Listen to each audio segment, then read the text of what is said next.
ఏ పువ్వు ఏ తీగదన్నది ఏనాడు రాసున్నది, ఏ ముత్తు ఏ మూవిదన్నది ఏ పొత్తు రాసున్నది.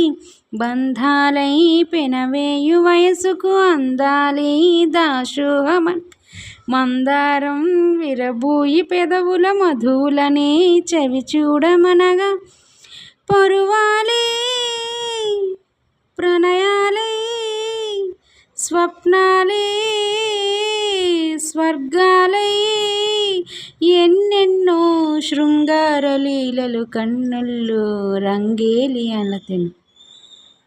ఆకాశం ఏనాటిదో అనురాగం ఆనాటిదే, ఆకాశం ఏనాటిదో అనురాగం ఆనాటిదే. ఆవేశం ఏనాడు కలిగెనో ఆనాడే తెలిసిందది.